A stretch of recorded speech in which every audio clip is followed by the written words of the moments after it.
Epic gets a big win against Google while at the same time introducing new games within Fortnite that can make it a platform. Google, meanwhile, introduces new AI tools aimed to go after OpenAI and ChatGPT. We'll chat about those stories and a lot more coming up on this episode of Today in Tech.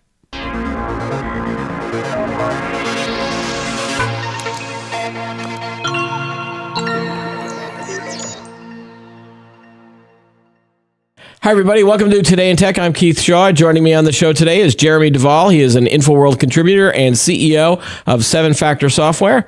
And the guy in the back pushing all the buttons is Chris. Hello, everybody. Hey, how's it going? Hello, Jeremy. How are you? Hello. Doing well. A lot, sort of relaxing for the holiday season, which is exciting. Getting ready for the big holidays. You know who's having a holiday is Epic Games. Apparently, they've won the lawsuit against Google. A San Francisco jury has found that Google turned its Google Play App Store and Google Play billing service into an illegal monopoly. The lawsuit brought by Fortnite maker Epic Games asserted that Google has monopoly power in the Android app distribution markets and in-app billing services markets, and that Epic was injured by that behavior. The jury decided that Google does have an illegal tie between its Google Play App Store and Google Play billing payment services, and that its distribution agreements, Project Hug deals with game developers and deals with OEMs were all anti-competitive. Now, what's interesting about this is that Google said it will appeal the verdict, and it's also unclear what will happen with Google since Epic did not sue for monetary damages. And earlier this year, Epic lost a similar lawsuit against Apple for its App Store policies.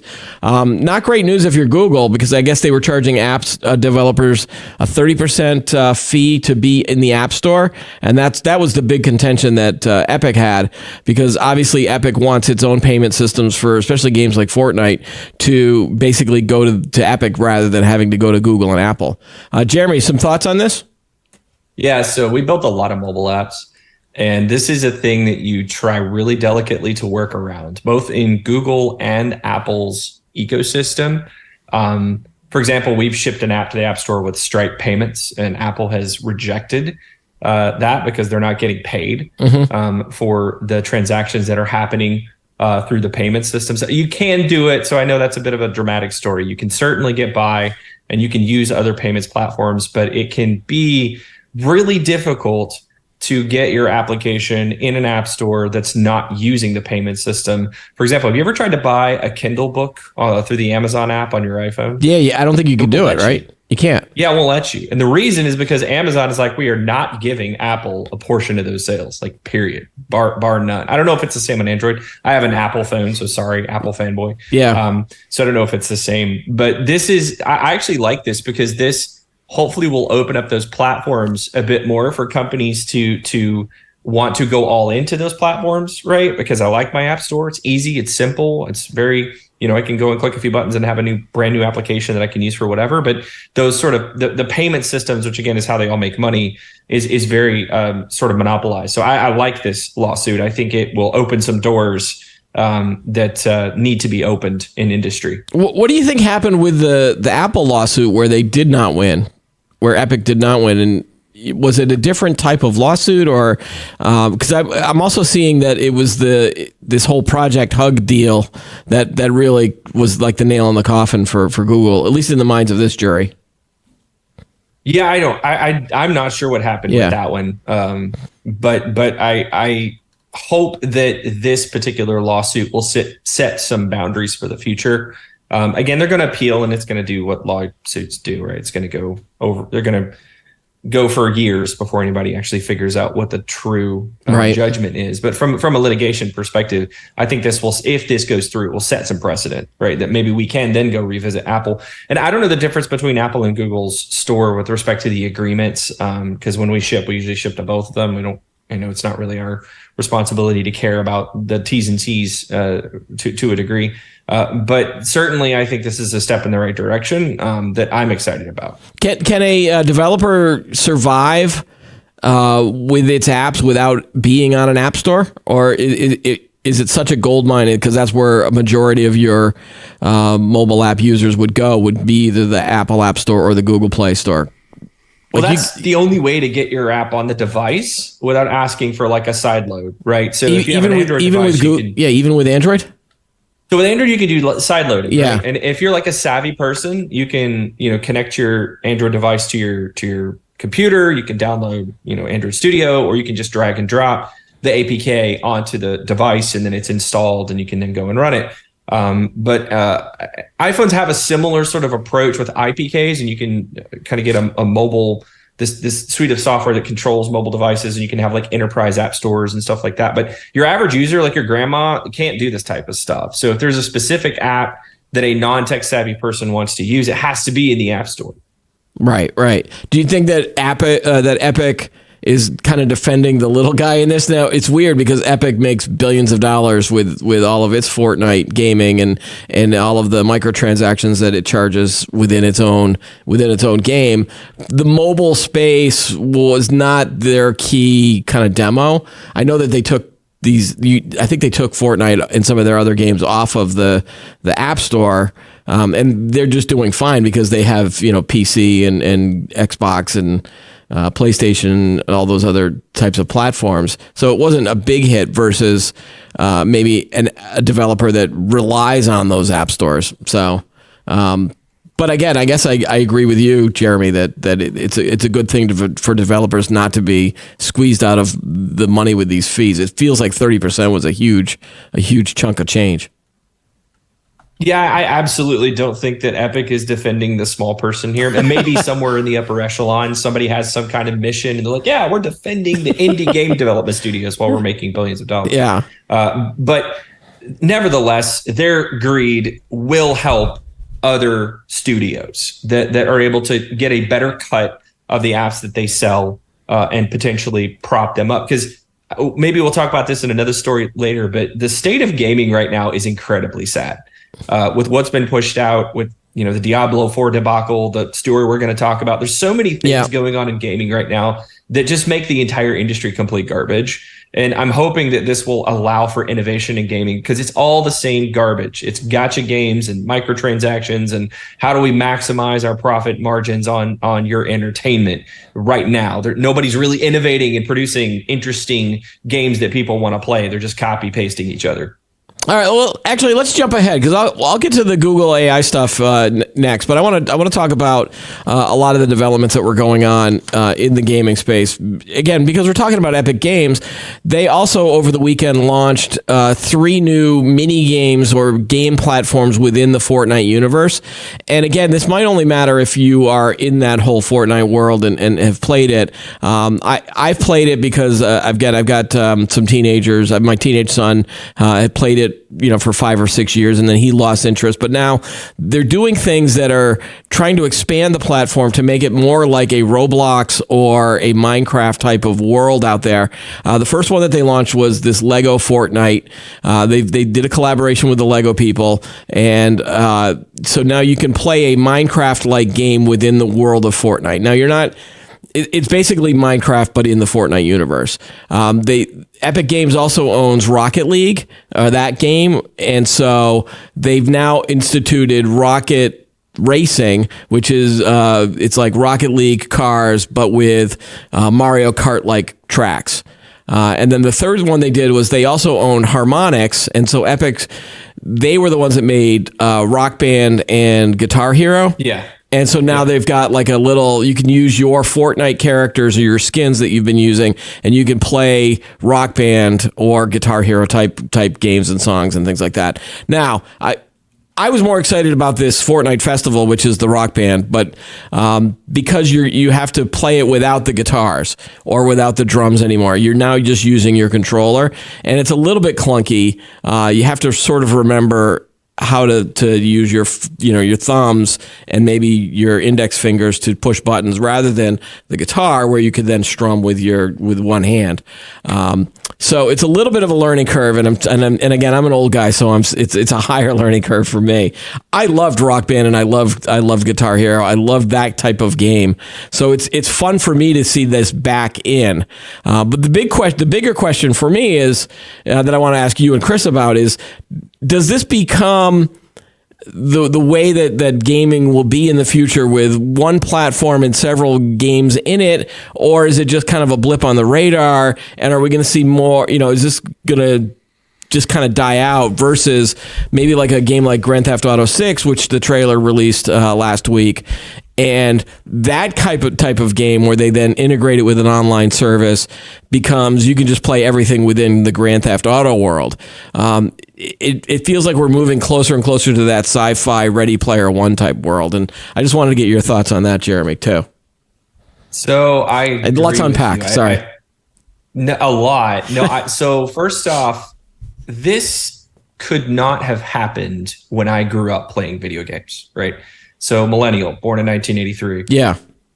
Back in the day, we were shipped discs, and if the game had a bug in it, great. You got to exploit that in some way to augment your playing experience. And there was no such thing as DLCs, like downloadable content. There was no such thing as a connected experience except for World of Warcraft, which was PC. And PC and console gaming were so segmented in their own worlds. They even had their own economics, where developing a game for console was very hardware specific, and you had to spend a lot of time targeting hardware. Like companies like Nintendo would pick, well, Nintendo would always pick their own stuff, but certain gaming companies would have to choose specific hardware platforms to push their stuff out, like Square Enix. They picked the PlayStation for Final Fantasy VII because it had, better graphics capabilities. Yeah. All that to say, now we have this entirely connected idea where I can build a universe, right? Like The Sims Online, or like whatever, like this, Fortnite being a super popular game, starting to trickle in content from other franchises that you own, I think is a very lazy way to make a lot of money quickly. And I think a lot of development organizations see that. And for example, like there's so many other examples of this, like Diablo 4 has this whole, thing that they integrated over to World of Warcraft, and even like tabletop games like Magic the Gathering are starting to do this kind of stuff, where they pull in all kinds of sort of strange connections to other franchises as a way to invoke nostalgia and get more money. Like you mentioned, I like playing Rock Band. I played Rock Band all the time in college. Like we would have entire parties dedicated to go over to each other's houses and just play Rock Band and have beers and do things like that. So I think that this is a next step. It's a lazy step, but it is a good step because it allows more content to exist in a universe that you're already used to. But you do have to be aware of lock-in. Like at one point, are we going to have Fortnite lock-in, where I have to go to Fortnite to basically play all these other games that I'm interested in doing, and then we get into this big fight over who owns what IP, and it just becomes a complete mess. Yeah, and that was the whole promise of this metaverse, and the ideal goal of what Ready Player One was all about was this megaverse where you could take one character and then you just put a different skin on it, and you're going to different worlds that can be different things. But in order to do that, you've got to get companies to agree to that, and I don't see that ever happening. I think you will have vendor lock-in for certain things.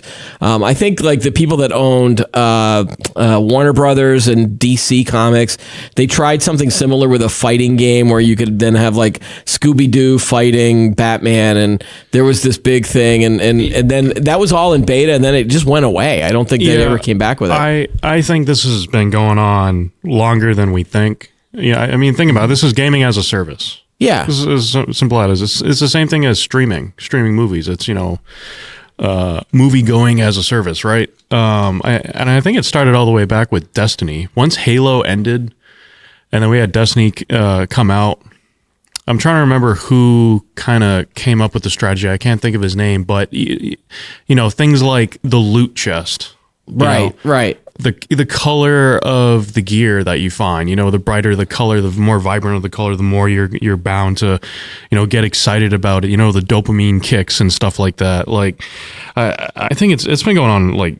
Well, yeah. If you want to talk about microtransactions, we could talk about the horse armor in Elder Scrolls Oblivion. Well, the $5 for just armor for your horse. Right. I mean, it makes you so controversial back in the day. Like if you think about it, like it's a strategy I think MMORPGs had, because for the most part, MMORPGs were free to play, but you could buy. You have microtransactions inside for like weapons, initially armor. They weren't even free to play. You would subscribe to the service. With World of Warcraft, you pay it $10 a month, $15 a month? Jeremy, do you remember how much it was? Like it wasn't that. It was maybe $10 a month, and you were making a deal with the developers, like I will give you this money if you then develop further content down the road. But then that changed when they went to free to play. Right. Yeah. But when World of Warcraft came out, you had Guild Wars. Yep. Its competitor. Yep. And that was free to play. but you had the online store to Right. kind of Right. buy whatever you want. But I lost my train of thought. But it's I don't know. You were It's talking just- about Destiny, and then we were just bringing up like the games as a service, and Right. I mean, it's been going on for so long, and I think at this point, the current generation is just so used to it. This is just what it's going to be like from now into the future. It's just how it's going to be, which is in a way, it's kind of sad because I do remember the days where you could just go to the store, buy a game, and it was finished, it was complete, right? And now it's just. Well, I think those days are over. Oh yeah. Yeah. And, well, there's very few games that are actually. But what's interesting about some of these new Fortnite things is that they're really pushing the microtransactions on this one. A song, they're going to charge $5 for a song. I mean, in Rock Band, I think it used to be $2 if you wanted a specific song that you wanted to play. Yeah. The cars for the rocket racing could cost you up to $37. Jeez. And then they've got battle passes, which are, $10 to $20 to get to unlock certain skins. Even in regular Fortnite, it's a $10 season pass in order to get some of the characters. I think the new one this year is Peter Griffin from Family Guy. Again, they've had those deals going on for dozens of years.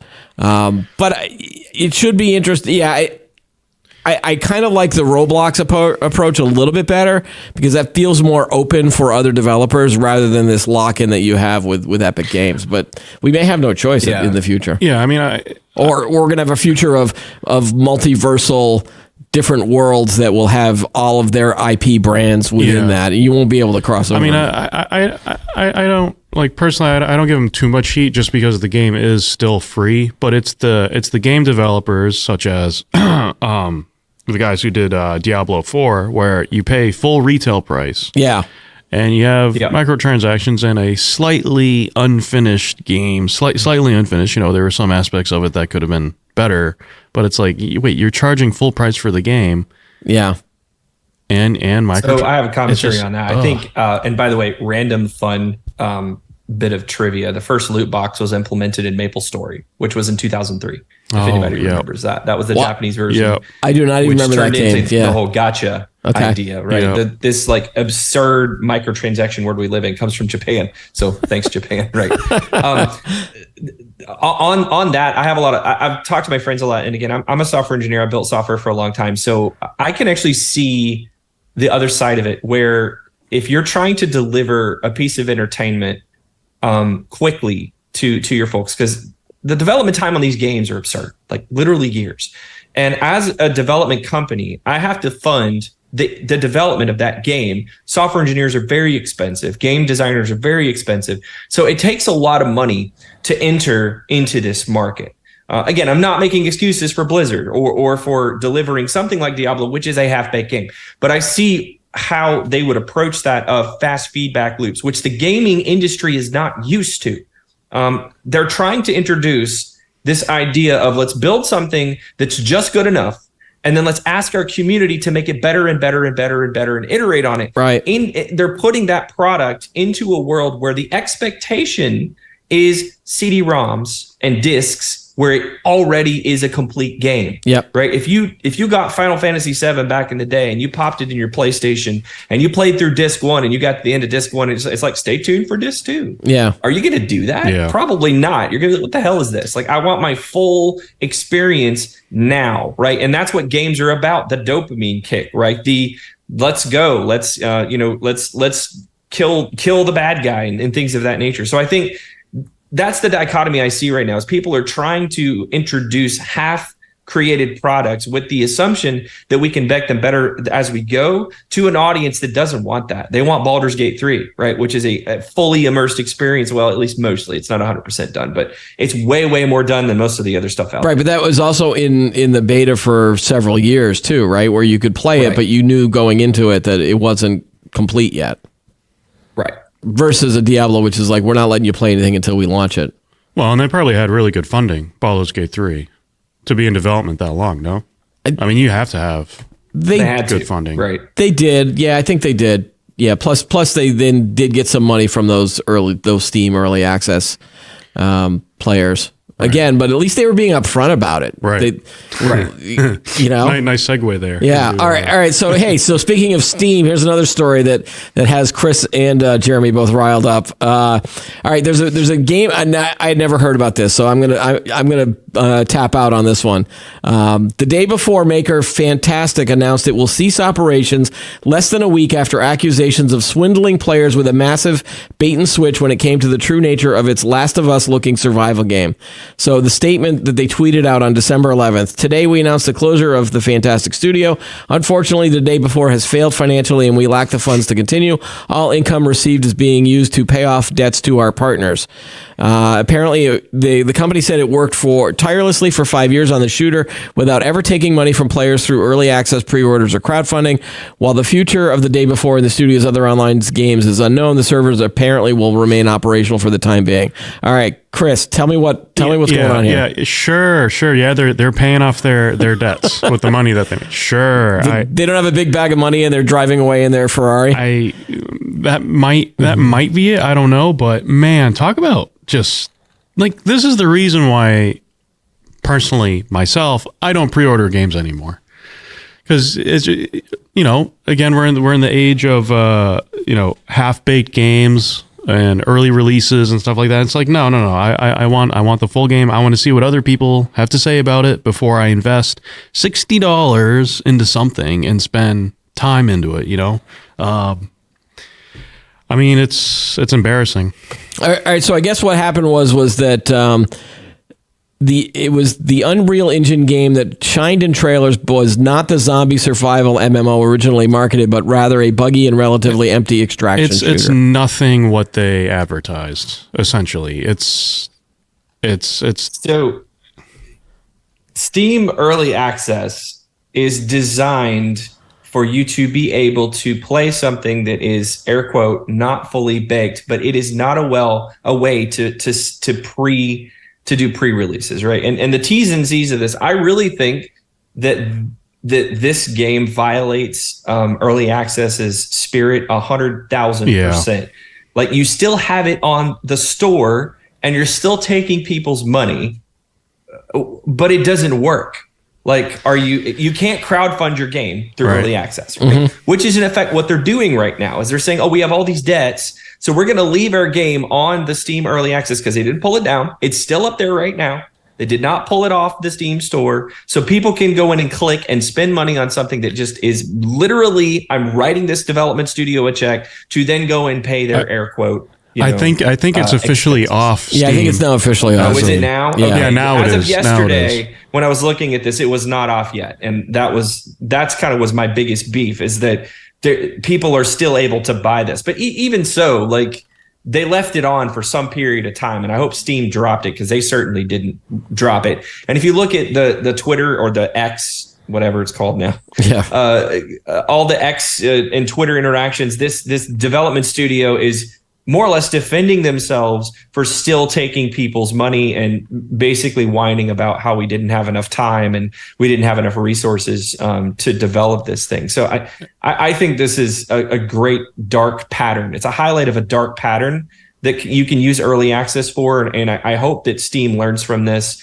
and puts a little bit tighter restrictions. And other, studios, the people who've done it right, like Baldur's Gate, like, they reap incredible rewards from this because they can tight loop, iterate on their game, and make it better. This is a great example of abusing that system. Yeah.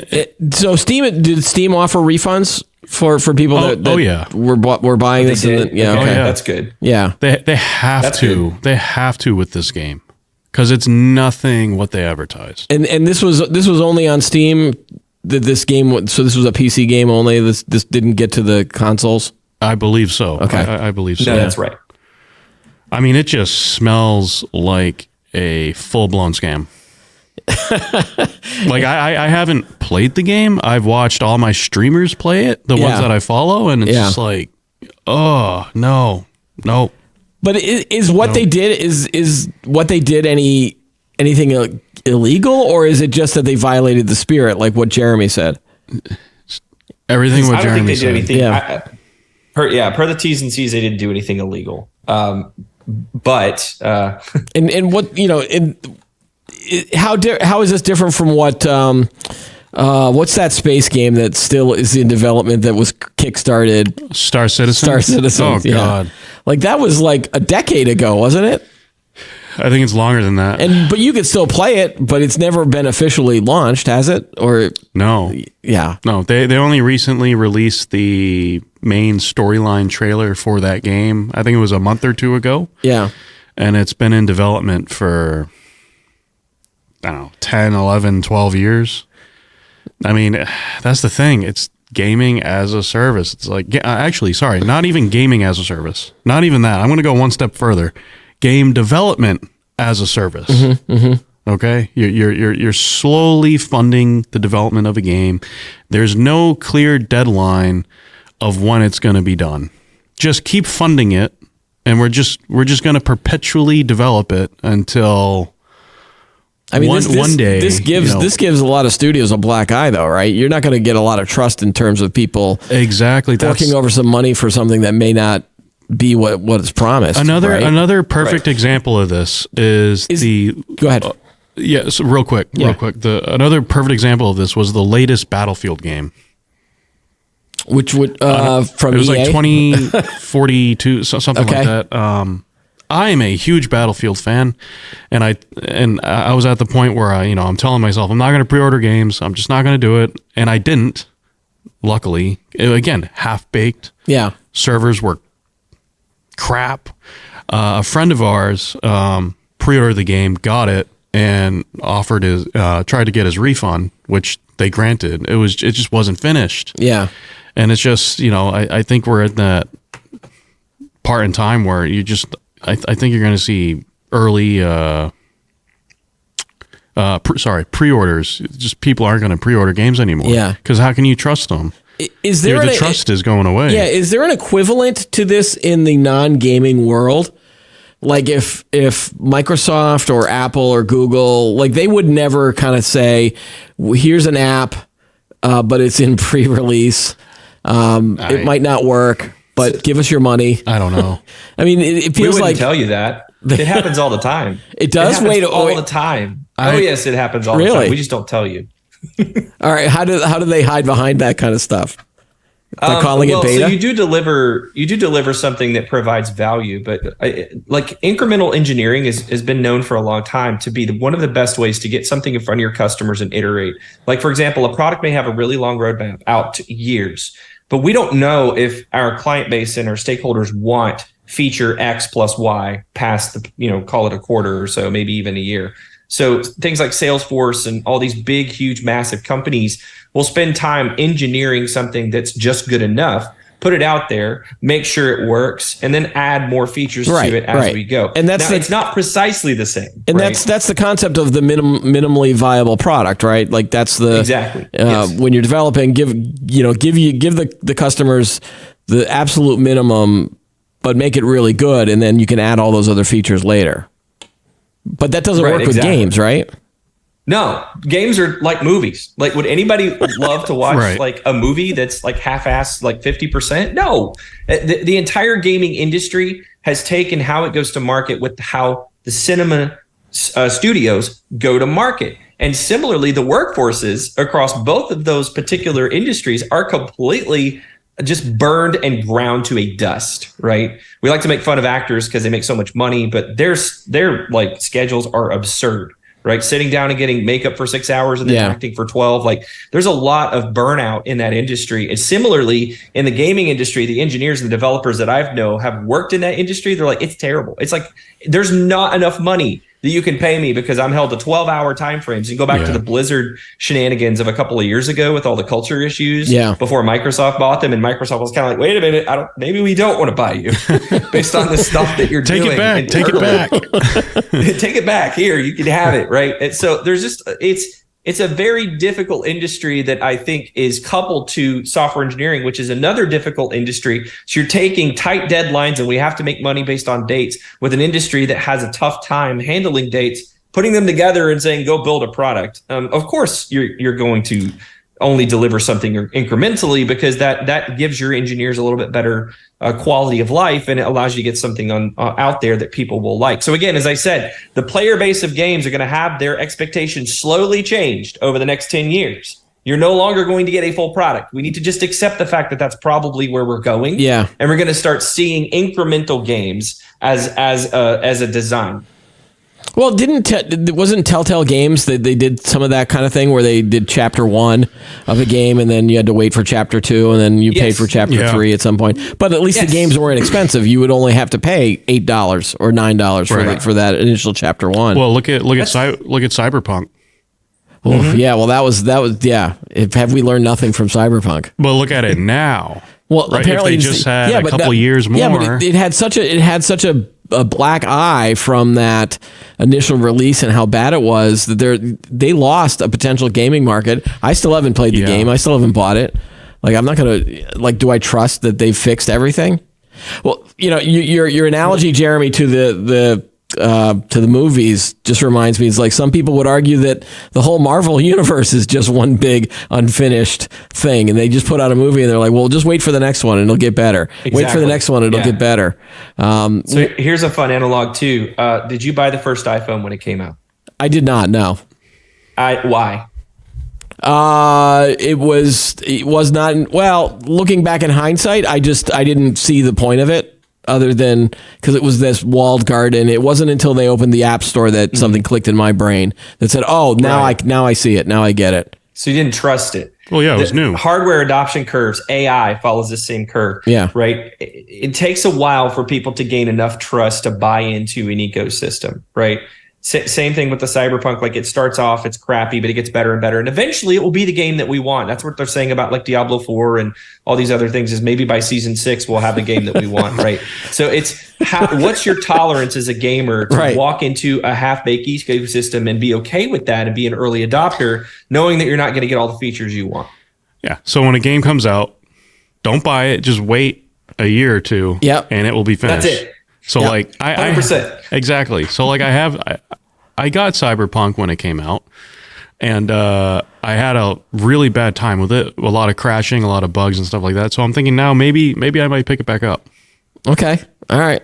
Yeah. I don't know. No, I like how there are different analogies that we can tie this to. It's just a matter of, buyer beware. And if you are one of those early adopters of gadgets, you're in the same boat. Sometimes that first iteration is not as great as you think it might be. All right, I want to switch to other things in the world of tech. Going back to Google, they launched a couple. This is, I think, last week. So this is a little bit of an older story, but they launched their Google Gemini. So they've upgraded Bard, which thank goodness, because I was not a fan of Bard. But now it's their next generation AI model. It's going to go up against GPT-4. The company made a big splash about it's got advanced reasoning, planning, understandings, and other capabilities. Gemini will come in 3 sizes, Ultra, Pro, and Nano, allowing it to run on anything ranging from mobile devices to data centers. This is going to take place over 2 phases. Initially, Bard will be upgraded with a specifically tuned version of Gemini Pro. Next year, Google will introduce Bard Advanced, which will give users access to the best AI model, starting with Gemini Ultra. This comes out at the time when you've got all this drama going on with OpenAI and ChatGPT and GPT-4 and that whole who's the CEO thing. Is the timing of this suspect, Jeremy, or do you think that this was always planned? They did have a couple of stumbling points, which we can get to as well. But what are your thoughts on this Gemini upgrade for Google? I think that they are playing catch up just a little bit, but you see the spin in the article where they're talking about, well, we don't care if we're catching up because we're being more responsible, right? We're being careful, but there's nothing out there where they're talking about how they're being careful. They're just saying, oh, we're moving a little slower. It's like, trust us. We want to make sure trust us. We're the good company. We're the do no evil company, right? That sells your information on the internet. That's how we make money. I don't know. But anyway, always been skeptical. I have a bunch of friends that work at Google. Please don't take offense at me saying this. They all know how I feel anyway. But I think that the timing of this is perhaps a little suspect, because let no good crisis go to waste is sort of the advertiser's mantra. So if you see your enemy limping, right, you're going to take another shot at them to try and overtake them from a trust perspective. But again, all these, I do like the concept of it's a structured universal model, as scary as that sounds. Their architecture is more about let's connect everything together in the Google multiverse, as opposed to ChatGPT didn't really have anything to look forward to until they sort of built this liaison with Microsoft. Because these types of technologies are they become more interesting when you give it more data. Again, they also become more scary when you give it more data. So the more information that this particular model has access to, the more quality of life it can deliver across Google's different suites, which is the idea behind the Ultra Pro Nano. Like, you're building different hardware profiles, right? Nano can run on devices and so on. And so Ultra is probably in the cloud because it does so much stuff with large swaths of data. All right, and this is not going to be out till 2024, according to Google. And so are we looking at a world where customers and end users, and I say customers in terms of businesses and enterprises that might adopt this versus an end user, which are just people more like me and you and just kind of the end consumer. Are we in a world where we're going to have a multiverse of different GPTs and models, or is it going to just end up being an Apple Android thing or a Microsoft PlayStation thing? Well, we're just going to have to choose Coke and Pepsi. We're just going to end up being two different models that we'll choose from. And yeah, there'll be an RC Cola over here. I think that's the Anthropic one. There'll be some of the minor players in the space. It just feels like we're repeating history in the world of tech. It's always going to be at least just two or three big companies or models to choose from, and that's all it's going to be. I live in the South, so give me my RC and my moon pie, right? Dude, hashtag capitalism, that's what this is about, But for a while, it did feel like you were going to have a multitude of different choices, but now it feels like it just the big guys saw what happened and they're coming to play now, and they're going to bring their own type of thing. I think a fun multiverse universe to think about is where Bard becomes sentient and then ChatGPT becomes sentient. They see each other as threats, and all of a sudden we're all screwed, right? I think that this area is so gray that nobody really knows what to do, and we're kind of in an arms race, like, right? Not that we're at war with anyone, but these companies are in an arms race with one another, where their goal is to build the next most amazing and awesome, AI model that somehow advances humanity to Star Trek realm, where we're, all warping places through transporters and so on and so forth, and humanity is at peace. I want to give you an example of where I'm seeing multiple versions of things that are interesting to observe from. It's all in this image generation space. So the first thing that came out was DALL-E, which was owned by OpenAI. And then Midjourney, Stable Diffusion. I even think Hugging Face is still around, doing image stuff. Adobe got into the game with its Photoshop technologies, and now you can do all of some interesting and weird things with, if you've got the Adobe Creative Cloud account, you can now manipulate your photos a lot easier. But then last week, Meta, the Facebook people, they got into it and said, "Oh, we've got our own little image creator, and then that's free, and so you can type a prompt in it; it'll try to draw something." So you've got multiple choices from an end user perspective of all right, how do you want your AI to draw this? And most of the time, it's incorrect or it's still early stages. But the Meta stuff, their first attempts at some of the things that I was typing in were really good. Which took years for kind of the DALL-Es of the world to get right. So it's less but in the big space, it's going to be like two or three. Yeah.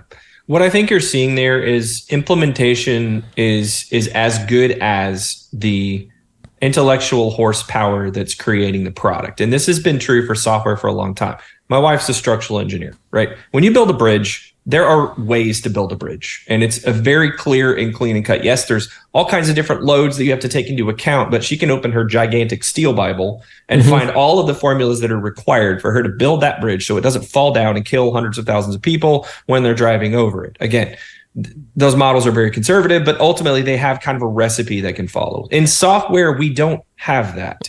There's no set baseline ideology. We don't have gravity. I tell this story all the time that in software gravity's a bit. we can change the gravitational constant if we want to. Yeah. Because it's such a creative world, and I can do anything I want. Jeremy could go out and build an image creator on some random website. Look at I Can Has Cheeseburger. Do y'all remember that at all? Yeah. Like the meme generator back in the days that I used to just spend all my hours on.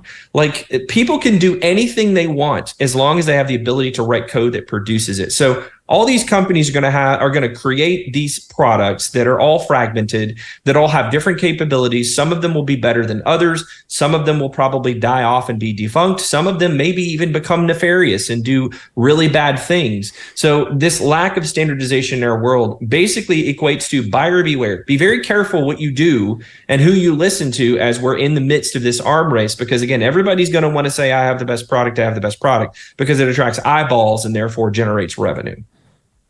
I don't think I could have said that better, Jeremy. I'm very impressed with that. That is exactly what we're in. We're in that Wild West still, and it's fun to cover because I just love hearing about new different things and then trying them out and seeing if it works or not. I want to go back to the Google thing for a second. They did get caught in this little faux pas of faking a video. So if you bring up that Engadget story, Chris, yeah. Google admits that this video was staged. Apparently, they were trying to show the video was called Hands On with Gemini, Interacting with Multimodal AI. And the implied voice interaction between the human user and the AI was actually non-existent. Did they take it down? Oh no, that's the video. No, there. Okay, that was just the introduction. Okay, I thought that was the. I thought that was like the YouTube thing. I just opened the YouTube. YouTube link. So in the video, there's a voiceover, and they're talking about, oh, hey, what is this? And it's like, oh, you just put a piece of paper on this. Yeah, I see you placing a piece of paper on the table, and then he draws a squiggle line. He goes, oh. So all of these, apparently they sped up the video between when they actually asked the question and when they got a response. So that was the first kind of thing that they did. They edited it to speed up the outputs. Now, this was declared in the video description, but if you're reading this on an embedded site, you're not seeing the description.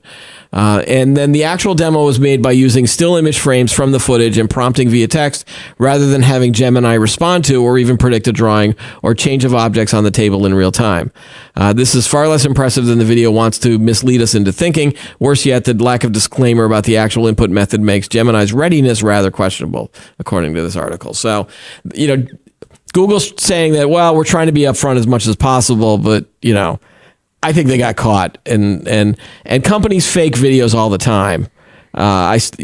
When I was in the robot space, Boston Dynamics, they're famous for these YouTube videos of these robots that you can't push down, but a lot of those videos are technically staged and it's not autonomous, and they speed up footage all the time on robot stuff.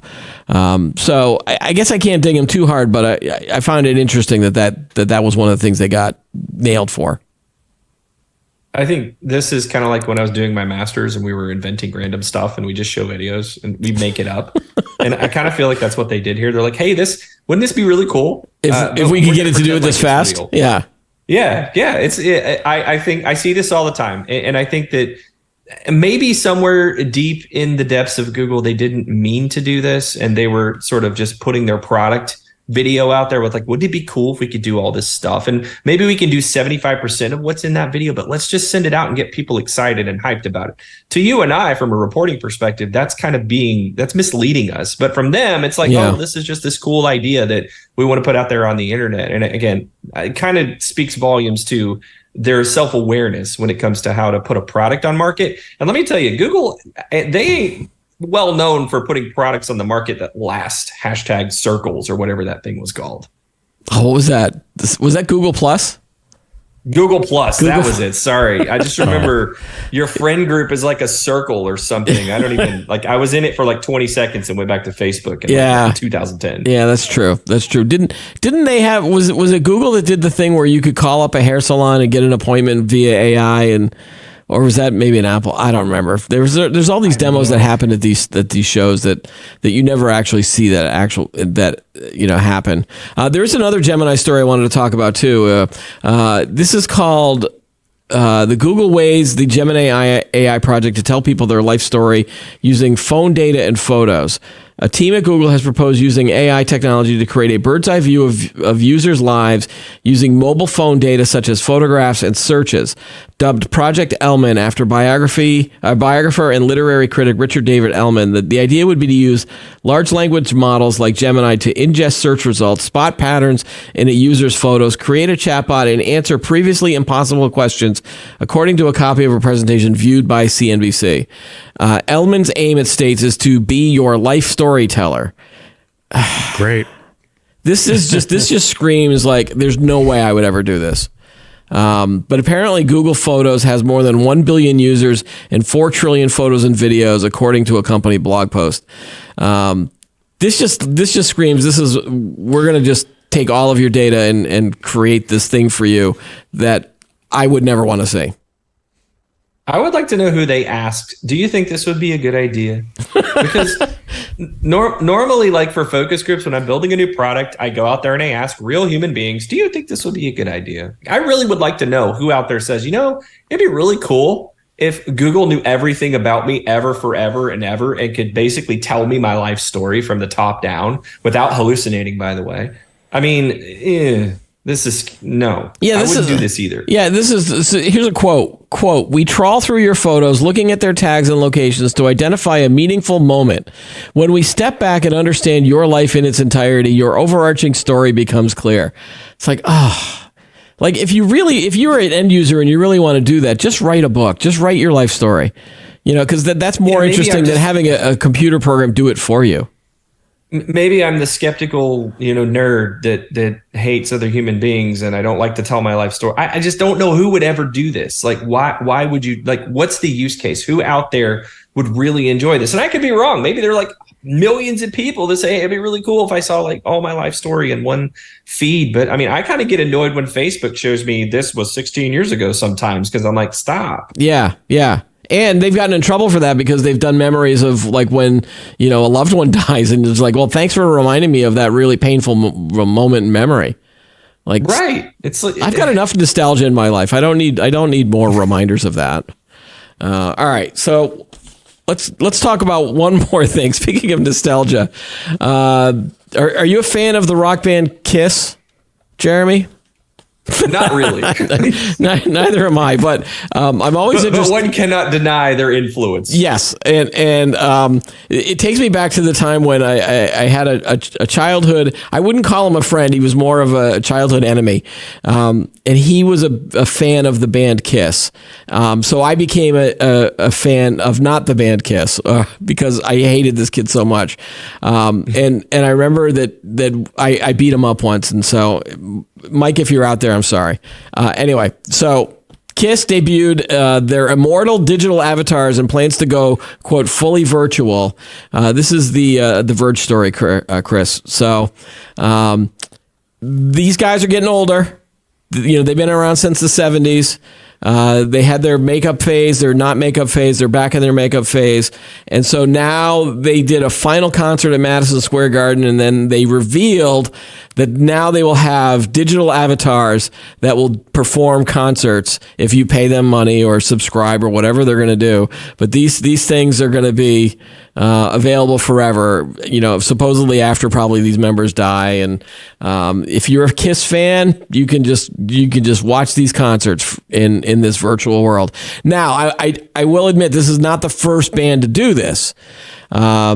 ABBA did this a few years ago or last year, and they've been apparently they're making how much money do they make? They're making like $2 billion a year. No, that doesn't sound right. $2 million every week for this ABBA Avatar show. So that's, $100 million a year to watch virtual ABBA sing. So why wouldn't they do this? But this also then gets into that world of, well, maybe I'll be able to see virtual Kiss in the metaverse at some point in the future. So 1998, little band called Gorillaz. You know who they are? Yep. Yep. The lead singer used to be the lead singer of Blur, which says song number 2, which is like the song of anthem of my childhood, right?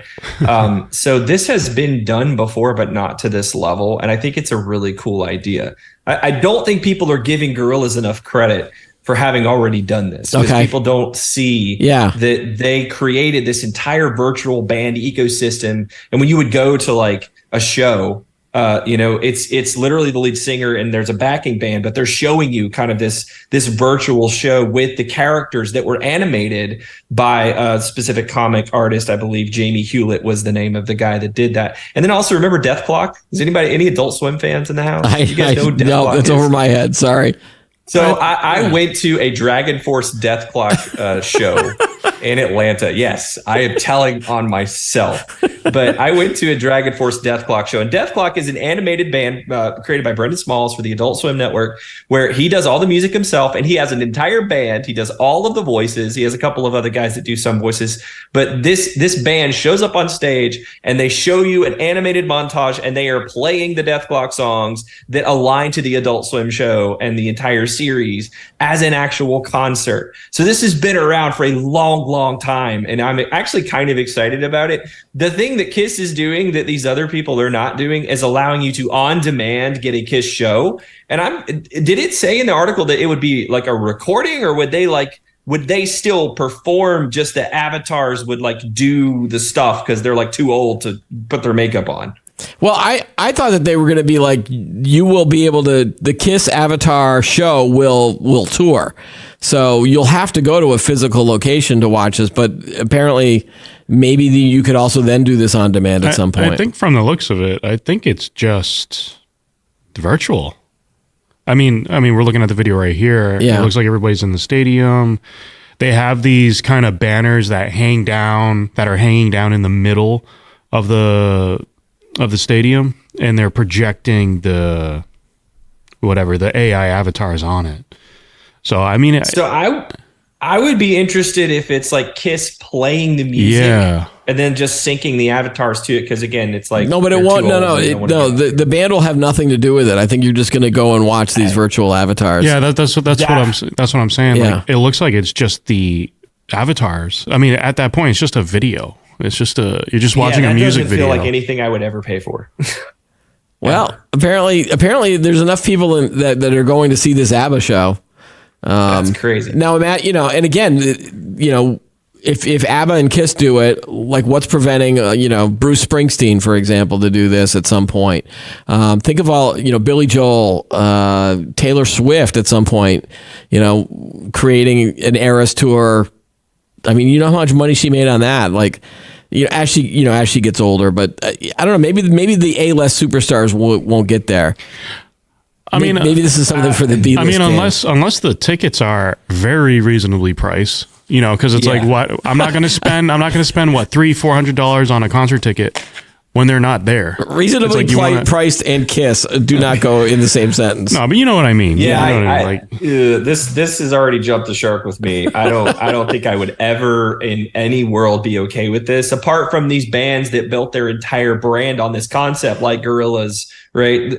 They have it. They've already done this, and you get an expectation of being entertained because they provide other things like comics and books, and again, the entire Death Clock show on Adult Swim, like that connects me with the material. What connects me with a band and an artist is their capabilities on stage. Exactly. Can they sing well? Exactly. Which unfortunately isn't something that happens these days because of auto-tune. Yeah, but look how good those ABBA avatars look really good. I'm sorry, Jeremy, we're playing the ABBA video at the moment. Yeah, you can't see it. I mean, that brings you back to the world of like, all right, so I was too young when Elvis passed away, so I didn't get to see Elvis in concert. And there's a lot of footage of him in concert, but would it be cool to go to a concert and see Elvis again performing as an avatar? I don't know. No. The Beatles? No. What about the Beatles? I think people want to see the real thing. You guys are just old people yelling at clouds.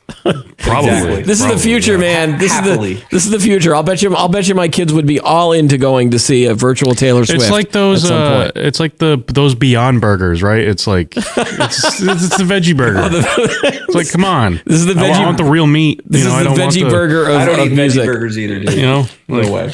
Oh, all right. Well, I think it's time to wrap up, guys. Jeremy, it was a pleasure having you as guest co-host for these past 4 episodes, and I hope that you have a wonderful holiday, and we'll see you in 2024. I'm sure we'll bring you back at some point, but we're going to give you a little bit of a break.